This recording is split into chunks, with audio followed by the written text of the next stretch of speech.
Durante generaciones, muchos verdaderos adventistas del séptimo día han sido defensores de la libertad religiosa. Se han mantenido firmes en la creencia de que el Estado no tiene derecho a legislar el culto, a forzar la conciencia o a interferir en nuestro deber para con Dios. Pero muchos otros, en su celo por proteger el principio sagrado, lamentablemente se han confundido. De hecho, han malinterpretado lo que dice la Biblia sobre el papel del gobierno. Uno de los principios fundamentales de lo que significaba ser adventista era la libertad de conciencia. No se trata solo del sábado, pero escúchenme ahora, algunos de ustedes se sentirán perturbados por esto. Pero las mismas libertades que te permiten guardar el sábado son las mismas libertades que permitirán que una pareja del mismo sexo se case. No puedes tener el sábado y al mismo tiempo impedir que las personas vivan de la manera que elijan. Estaba en África y estaba allí haciendo un ministerio y uno de los muchachos discutió conmigo. Bueno, deberíamos apoyar la ideología del presidente actual. Y su argumento principal, escúchenme, su argumento principal era que dice que no podemos aceptar el aborto ni el matrimonio entre personas del mismo sexo. Pero ustedes quieren el sábado. La única razón por la que podemos ser una denominación diferente con creencias diferentes es porque la protección de la Declaración de Independencia, la protección de la Constitución de los Estados Unidos no es solo para mí, es para todos. ¿Y desde cuándo los adventistas del séptimo día se volvieron intolerantes con las personas? No, sé lo que es. Eres intolerante con el mal que no es tuyo. La homosexualidad y el aborto no son un problema mayor que la fornicación heterosexual. El punto del presentador parece convincente, pero se basa en la suposición crítica de que una ley contra el asesinato es lo mismo que una ley que ordena la adoración. La Biblia, sin embargo, establece una distinción clara y crucial. Separa la ley de Dios en dos ámbitos distintos. Los mandamientos 1 a 4 definen nuestro deber hacia Dios, y los últimos 6, nuestro deber hacia los demás seres humanos. Uno trata sobre la adoración, que pertenece únicamente a la conciencia. La otra trata sobre la protección de la vida, la libertad y las relaciones humanas, una responsabilidad que Dios otorga explícitamente al gobierno civil. Esto nos lleva a la cuestión central y urgente de nuestro tiempo. ¿Deberían los cristianos permanecer en silencio sobre el tema del aborto en nombre de la libertad religiosa? ¿O Dios nos ordena hablar? En los próximos minutos, exploraremos este tema profundamente divisivo, no a través de la lente de la política moderna, sino a través de la clara luz de las Escrituras y de la historia de los primeros tiempos de la Iglesia Adventista del séptimo día. Examinaremos lo que la Biblia enseña sobre el papel que Dios le dio al gobierno civil y su solemne deber de proteger la vida inocente. Descubriremos la olvidada posición unánime de los pioneros adventistas del séptimo día y de Elena White, quienes veían el aborto no como un debate político, sino como algo relacionado con el concepto de moralidad. Abordaremos la raíz de la crisis, la decadencia moral que lleva al aborto, y cómo el verdadero mensaje adventista de pureza y autocontrol es la única solución preventiva verdadera. Esto va más allá de la política. Se trata de la vida, la libertad y la ley de Dios. Se trata de lo que nosotros, como adventistas, debemos entender. Cuando hablamos del papel del Estado en la protección de los no nacidos, muchas personas inmediatamente levantan una barrera. Dicen que se puede legislar sobre la religión, y en cierto sentido, tienen toda la razón, pero en otro sentido, están pasando por alto todo el marco bíblico de la ley y la justicia. No se trata de forzar la adoración. Se trata de entender la descripción del trabajo que Dios le dio al gobierno. Para entender esto, tenemos que ir al fundamento de la ley moral de Dios para la humanidad, los 10 mandamientos. Estas leyes no son solo una lista aleatoria de reglas. Se dividen en dos categorías distintas, a menudo llamadas las dos tablas de la ley. Los primeros 4 mandamientos tratan sobre nuestra relación vertical con Dios. Número 1, no tendrás otros dioses. Número 2, no te harás ídolos. 3, no tomarás el nombre de Dios en vano. Y cuarto, recuerda el séptimo día, el sábado, y santifícalo. Todos estos son asuntos de adoración, creencia y conciencia. Son deberes que le debemos directamente a Dios y pertenecen a un ámbito donde el Estado no tiene autoridad. Tu conciencia es un territorio sagrado entre tú y tu Creador. El gobierno no puede ni debe obligarte a adorar, rezar o creer. Esta es la verdadera base de la libertad religiosa. Pero cuando llegamos a la segunda tabla de la ley, los mandamientos 5 a 10, honra a tu padre y a tu madre, no matarás, no cometerás adulterio, no robarás, no darás falso testimonio, no codiciarás. ¿Qué tienen todos estos en común? Rigen nuestra relación horizontal con los demás. Definen lo que significa amar a nuestro prójimo. Este es el ámbito de la justicia civil, y aquí es precisamente donde el Estado no solo tiene permitido operar, sino que está obligado a hacerlo. El principio se estableció justo después del diluvio en el capítulo 9 del Génesis. Dios hace un pacto con Noé y toda la humanidad, y establece la ley fundamental para todo gobierno humano. Cualquiera que derrame sangre humana, su sangre será derramada por el hombre, porque a imagen de Dios hizo al hombre. El deber primordial e innegociable del gobierno humano es proteger la vida sagrada de los seres humanos que están hechos a imagen de Dios. Así que establezcamos un contraste claro para dejar esto claro. El Estado no tiene autoridad para ordenarte que observes el sábado. Ese es un mandamiento de la primera tabla, una cuestión de adoración. Pero el Estado tiene toda la autoridad y el deber de impedirte que asesines a tu prójimo. Ese es un mandamiento de la segunda tabla, una cuestión de justicia. Quitarle la vida a otro ser humano no es un acto de adoración ni una cuestión de conciencia privada. Es un acto de violencia letal contra un ser humano. Es una violación directa del sexto mandamiento. Por lo tanto, cae directamente dentro de la jurisdicción del Estado. Que el gobierno no proteja al no nacido es abdicar de su responsabilidad más fundamental ordenada por Dios. Pero todo esto se basa en una pregunta clave. ¿Es el no nacido una persona humana? ¿Considera la Biblia que la vida en el útero lleva la imagen de Dios? La respuesta es un sí rotundo. Escuchen las palabras del rey David en el Salmo 139. No habla de tejido impersonal, le dice a Dios: porque tú formaste mis entrañas, me hiciste en el vientre de mi madre. Te alabaré, porque soy una creación admirable y maravillosa. Tus ojos vieron mi embrión, y en tu libro estaban escritos todos mis días, cuando aún no existía ninguno de ellos. Este es el lenguaje de un creador personal e íntimo que crea a un individuo único. En el Nuevo Testamento, vemos esta verdad en acción. En el capítulo 1 de Lucas, María, que está embarazada, va a visitar a su prima Isabel, que también está embarazada. En el momento en que Isabel oye la voz de María, la Biblia dice que el niño saltó en su vientre. E Isabel, llena del Espíritu Santo, exclamó: ¿por qué se me concede esto a mí, que la madre de mi Señor venga a mí? Observen el lenguaje. No el feto de mi Señor, la madre de mi Señor. Un Juan Bautista no nacido reconoce la presencia de un Jesucristo no nacido. Este es un encuentro entre dos personas, ambas todavía en el vientre materno. E incluso antes de eso, la palabra de Dios al profeta Jeremías establece que la personalidad no es algo que adquirimos, sino algo que Dios otorga. Dios dice: antes que te formase en el vientre materno, te conocí, y antes que nacieras, te santifiqué. El conocimiento de Dios, su llamado, su relación con Jeremías existían antes de que su cuerpo físico fuera formado.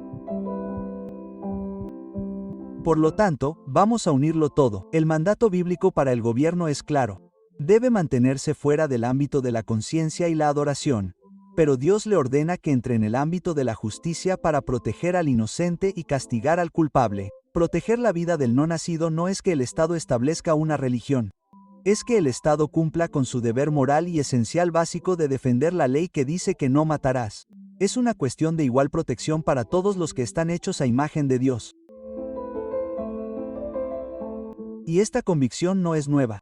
De hecho, esta misma claridad moral fue articulada de manera poderosa e inequívoca por los pioneros de la Iglesia Adventista del Séptimo Día, quienes tuvieron mucho que decir sobre este tema. Examinemos esto comenzando con una cita del Dr. John Harvey Kellogg, publicada en su libro de 1893, Ladies' Guide in Health and Disease. En él, escribió: toda mujer que comete o intenta cometer este horrible crimen, y todo el marido que lo alienta o incluso que tiene la sensación de que se realiza debe ser tratado como un delincuente y condenado al ostracismo por la sociedad. Mientras el acto del aborto se considere una ofensa tan insignificante que se puede tolerar fácilmente y apenas merecedora de censura, su frecuencia aumentará. Cada púlpito del país debe enviar advertencias conmovedoras e inconfundibles contra la inmoralidad flagrante de esta práctica, dibujando imágenes vívidas de su crueldad y antinaturalidad y pronunciando sentencias anónimas contra sus perpetradores. El delito debe considerarse una causa justa para que la Iglesia tome medidas de exclusión y la naturaleza del delito no debe inducir a quienes puedan tener conocimiento de él a mantenerlo en secreto. El delito debe ser considerado odioso y los perpetradores condenados en términos sin tapujos. Esa es una afirmación increíblemente fuerte. No deja absolutamente ningún margen para malentendidos, pero plantea una pregunta crítica. ¿Fue el Dr. Kell un caso atípico o sus puntos de vista representaron la posición de la primera iglesia adventista del séptimo siglo? Veamos más pruebas. Jan Andrews, editora de la Review and Herald y nuestra primera misionera oficial, Escribió esto el 30 de noviembre de 1869. Uno de los pecados más escandalosos y, sin embargo, uno de los más frecuentes de esta generación es el asesinato de niños no nacidos. Que lean el Salmo 139 en 16 quienes piensen que es un pecado menor. Verán que incluso el niño no nacido está escrito en el libro de Dios, y pueden estar seguros de que Dios no pasará desapercibido el asesinato de tales niños. Observen las palabras asesinato y niños no nacidos.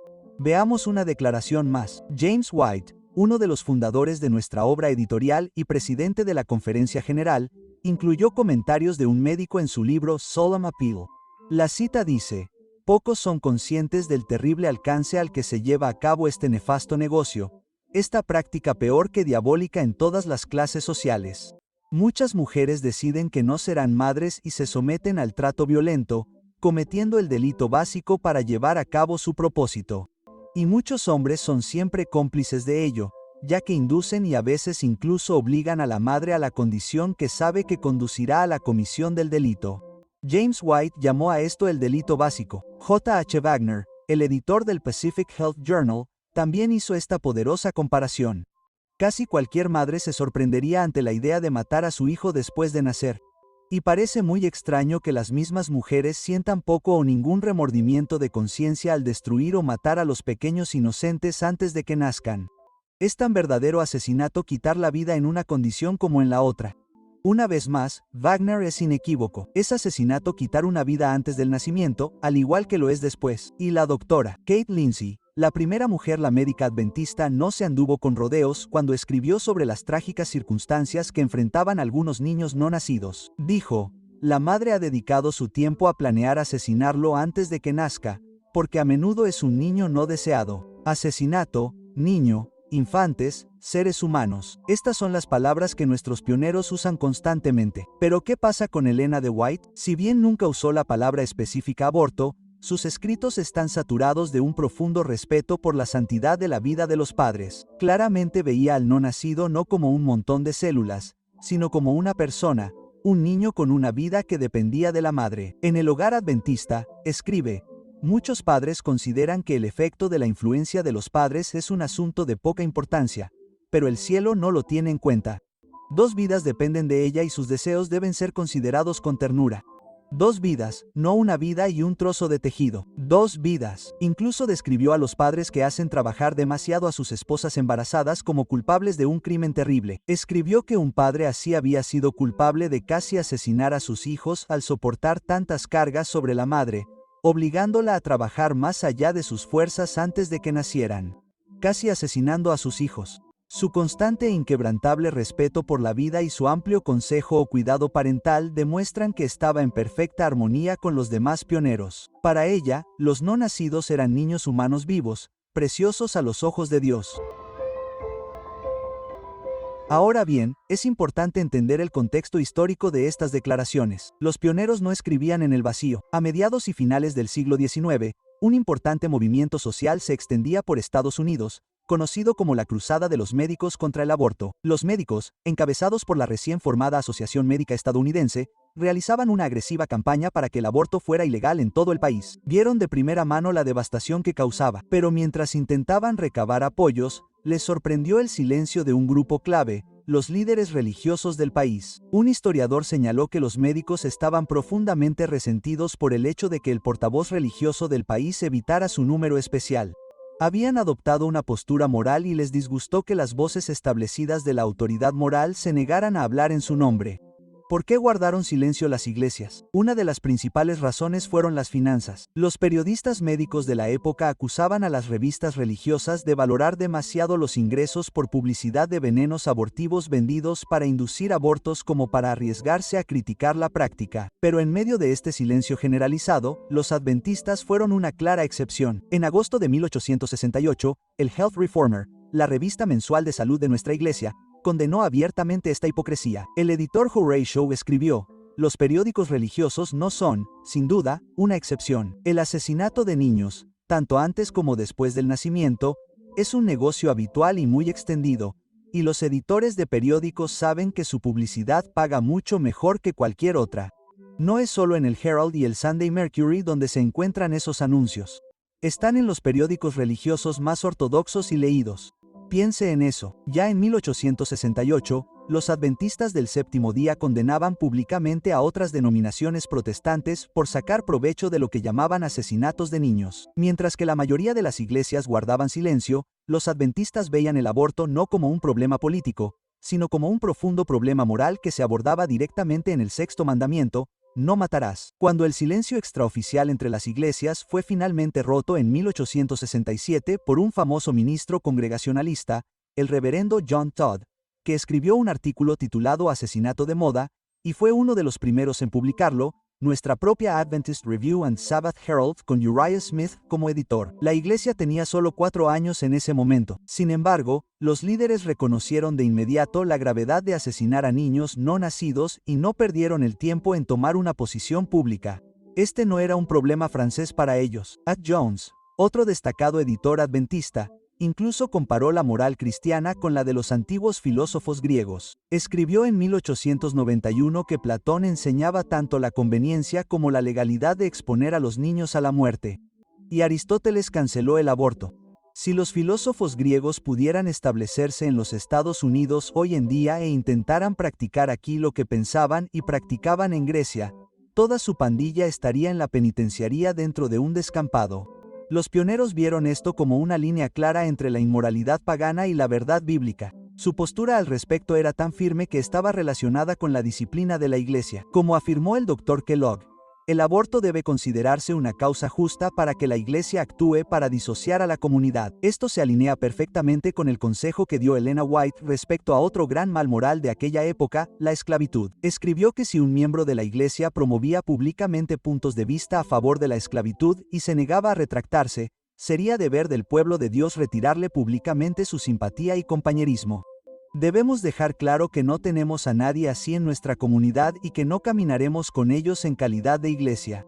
Si la promoción de la esclavitud, que no siempre es un asesinato a sangre fría, fuera motivo para esta confraternidad, la evidencia sugiere firmemente que abogar por el asesinato directo de un niño en el útero se trataría con una severidad aún mayor. Entonces, resumamos lo que hemos visto. Jane Andrews, James White, J. H. Wagner, el Dr. Kellogg, el Dr. Horatio Lee, el Dr. Cal Lindsey y Ellen White. Todos ellos llamaron a los niños no nacidos bebés o seres humanos. Y todos ellos, explícitamente o por clara implicación, llamaron asesinato al acto del aborto. No hubo división ni confusión. Declararon pública y unánimemente como una sola voz que el aborto es incorrecto. No guardaron silencio cuando otros guardaron silencio. Condenaron a otras iglesias por su complicidad. Apoyaron abiertamente los esfuerzos de los no adventistas para ilegalizar este delito, y la revisión declaró que la profesión médica había dado un noble paso y que la sociedad tenía una deuda de gratitud con el Dr. Horatio Storr de Boston, quien fue el líder de la cruzada de los médicos. Su motivación no era el poder político ni la influencia social, era una profunda y sentida preocupación por la vida humana. Salvar una sola vida. Esa era su misión. Esa era la postura bíblica adventista. Pero para resolver realmente un problema, no se puede simplemente combatir los síntomas. Hay que ir a la raíz. En el intenso debate sobre el aborto, a menudo nos quedamos atascados en las batallas políticas y legales, pero no logramos hacer la pregunta más profunda. ¿Por qué esta tragedia es tan frecuente incluso hoy en día? ¿Cuál es la causalidad moral? La causa raíz no es complicada. Se encuentra en la aceptación cultural generalizada de la impureza sexual y la pasión desenfrenada. Elena White aconsejó que si se observaran restricciones morales, si se apreciaran la pureza y el autocontrol, la tragedia del aborto sería extremadamente rara. El problema, entonces, no es principalmente la falta de acceso a un procedimiento, sino una falta fundamental de autocontrol y respeto por la ley de Dios. La solución es, por lo tanto, preventiva. Si se aborda la causa de la inmoralidad sexual, el trágico efecto del aborto disminuirá drásticamente. Esta es la razón por la que los pioneros enfatizan tanto la educación moral. Sabían que el cambio duradero no proviene de las leyes humanas, sino de un cambio divino del corazón. La educación vital debe comenzar en el hogar y reforzarse en la iglesia.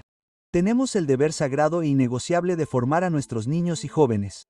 Debemos enseñarles los principios de la templanza, el autocontrol bíblico y la verdadera pureza. Debemos inculcarles desde sus primeros años un respeto profundo y permanente por el carácter sagrado de la vida. una vida creada, redimida y propiedad de Dios. Debemos mostrarles la belleza del plan de Dios para el matrimonio y la familia. No se trata de legalismo ni de una lista de prohibiciones. No se trata de modificación de la conducta. La verdadera reforma siempre comienza con el corazón. Es una pureza centrada en el Evangelio que nace del amor por nuestro Creador y del deseo de honrar su ley perfecta que da vida. Así que conectemos los puntos. Este es un simple pensamiento de causa y efecto. El aborto es el fruto amargo de un declive moral generalizado. Es el resultado lógico y trágico de un mundo que ha rechazado deliberadamente el hermoso y protector diseño de Dios para la sexualidad. La sociedad llama a este rechazo libertad. Defiende la idea de que eres libre de hacer lo que quieras con tu cuerpo sin consecuencias morales. Pero esto es mentira.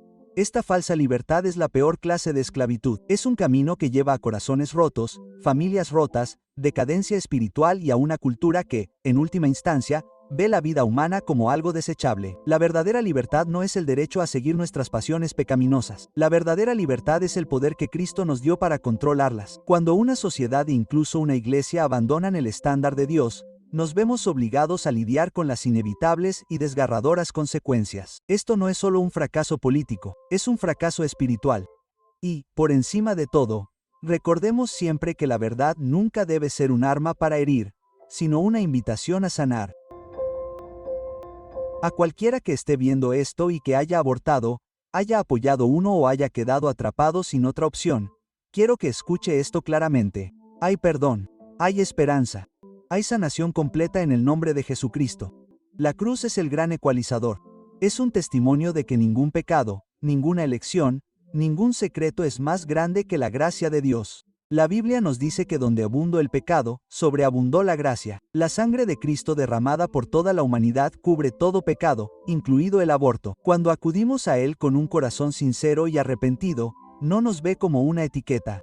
Nos ve como sus hijos. Sus brazos no están cruzados en señal de juicio, están abiertos de par en par para restaurarnos, y este llamado a la restauración define el papel de la Iglesia. Nuestra misión no es atacar, avergonzar ni arrojar piedras. Estamos llamados a ser las manos y los pies de Cristo. Estamos llamados a educar a nuestras comunidades sobre la santidad de la vida. Estamos llamados a proteger a los vulnerables, tanto al feto como a la madre que se encuentra en una crisis, sintiéndose asustada y sola, y, sobre todo, estamos llamados a restaurar a los que están rotos. Por eso, hoy el llamado a la acción es para cada uno de nosotros. Es un llamado a hablar, a orar y a vivir la vida. Como nos ordena la Escritura, abre tu boca por los mudos en la causa de todos los que están destinados a morir. Abre tu boca, juzga con justicia y defiende la causa del pobre y del necesitado. Este es nuestro encargo. Seamos su voz. Seamos sus manos. Seamos un pueblo de vida.